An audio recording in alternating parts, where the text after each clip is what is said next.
Good afternoon, Collective. Welcome to another I144. I wasn't actually going to do a reading today, but I've had some very unusual things going on.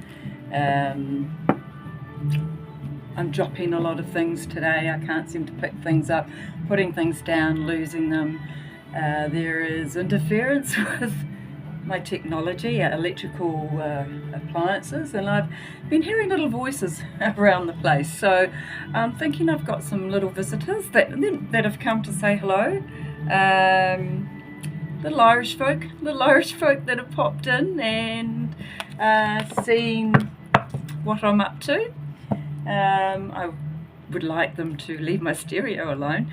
I don't normally play music when I'm reading, but today I actually felt like putting it on. So obviously there's a reason, and obviously there's something that needs to come out. So let's just get straight on and see what these little folk want to say to the collective. I have no idea. Very playful, very pop in, let you know they're there and then pop out. As long as I don't keep moving my stuff and I can't find it, I'll be all good with that. So let's just see what they want to bring up today. I have actually been doing some work with, I'm getting a new deck, and I wanted to use that deck to help people with the shadow work. And I've actually renamed these things. So I no longer refer to the dark soul of the night, and I'll do some more work on that. I now call it the Phoenix Night of the Soul, and that is all about that spontaneous combustion of the phoenix that falls on fire and into ashes and then rises with this new energy. And that's basically what the dark soul of the night is. It's when you get to an absolute the lowest level you can go, and you're so worn out and so burnt out that you just burst into flames and you're reborn with this new energy. So going through that process actually takes you through the burning of that into ashes and then rising from the ashes in a new energy. It's kind of like that Harry Potter movie when his Dumbledore's phoenix bursts into flame and Harry's just there quite shocked, and Dumbledore just says, oh gosh, it's about time. He's been looking a bit haggard. And that's where you get to in spirituality, when you get to the point of totally haggard, been in denial so much, you will actually be forced to go through the Phoenix Night of the Soul and be reborn into a new energy. So we've got a whole lot that have just popped out here today. First one that's come up is slow and steady. I don't know where the collective's energy is at the moment, but these wee little folk have just come in, you know, I know that I need to slow down a bit and just take life at that slow, steady space. Start balancing out your energy. Don't be spreading your energy around so much that you don't leave yourself time. You don't leave yourself time to just sit and be in peace with yourself. You don't give yourself the time to spread your wings and actually get to know who you are at a deeper level, or work on those elements that need to be to raise up. The second card that's come up is flying. And that would really fit in well with these little folks. So flying, at the moment you're going through like a maze, and you're trying to maneuver and you're banging into dead ends and you don't know how to, you know, which way to go. And they're just saying, just look up and fly. Just look up and fly. And it's like, if you're continuously banging your head against the wall and you're getting nowhere, start looking at things from a different perspective. And I know that might not be easy, but if you just go within, if you just ask yourself, what the heck's going on? How do I, you know, what's my next move? If this isn't working for me, this is not resonating with me, how do I move on to a frequency that is actually going to bring in what I need to fly strong.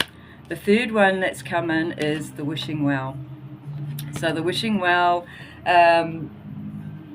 is all those desires that you've wanted, but because you haven't slowed down, because you haven't given yourself the time you need to focus on yourself, focus really on intention.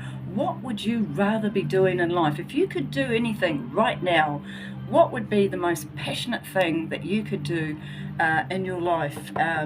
Because without moving forward in life, even at a slow and steady pace, without moving forward without passion, without being passionate about something, because passion is where your creation comes from. And when you start including more of that into your life, that's when you get out of the maze, and that's when you start flying. So these wishes and desires that you've got going on at the moment, unless you actually start putting intention and a plan in place that allows you to grow, you might find yourself quite stagnant. The next card that came up was the Strength card, and that's a 44. That's an angel number. So this is just saying you do have the strength to create the life that you want. And it might not be everything you want, but it will be a purposeful life that will put you on a path of following that greatest passion within you. And you'll be able to stretch and move and be able to hold up the obligations that you have in a 3D world, whether that be family, whether it be your job, but you can still stretch out. You can still stretch out a little bit and include yourself, have the strength to include what you need to do to bring into your life. If you don't, this is the card that's coming up as Ghostlands. If you can't find it within yourself to take some time out, to start slowing down, to start not getting caught up in everyone else's trauma and drama and chaos, and just pull back. If you can't move through letting go of those elements in your life that really don't serve you anymore, it's more than likely that that's going to start sucking the life out of your soul, and you're left in this ghostlands. And this ghostland is just you'll always be living in the past, and you'll always be wondering, and you'll always be thinking, what if I just done that? How would my life have been if I just taken that pathway? And you'll never know. You'll never know what you could have created in your life, and what blessings you could have brought into your life, and for yourself, your family, your friends around you, unless you put the effort and the work in. So that one was actually 17, which was an 8. And this is all about timing as well. If you get stuck in a phase, a period of time, like, if your life is not going well, and you're thinking, geez, when I was 16, I was amazing, and I had all this energy and fearlessness and boldness, and I used to go out and do this and do that, and I was never afraid to try. But somewhere along the line, things change in life, and people change, and obligations, and all the 3D illusion starts sinking into people's skins, and they forget about how they were when they were younger, and how they used to just be this carefree person who was not afraid to take risks, step out there and go for what they really loved. So this card really warns against sinking into a time period, a looping period. I call it Groundhog Day. Groundhog, where it's just replayed over and over and over again. So I think that's what these little ones were coming in to tell me, these little Irish folks, is don't be afraid to take some time out and play. Be mischievous, find something that you're passionate about. Just don't get stuck in the ghostlands of time, a time period that loops around. Now I'm also going to start bringing in, like I said, I'm going to be doing some work on shadow work, just to help people who don't know where to start, and may be afraid to take that because of the the meanings that have been put on it. This pack is a beautiful pack that I'm getting, and it will really show you that there's nothing really to be afraid of when you're dealing with those aspects of yourself. So stay tuned for that, and as soon as they turn up, we'll get straight into it and do some shadow work.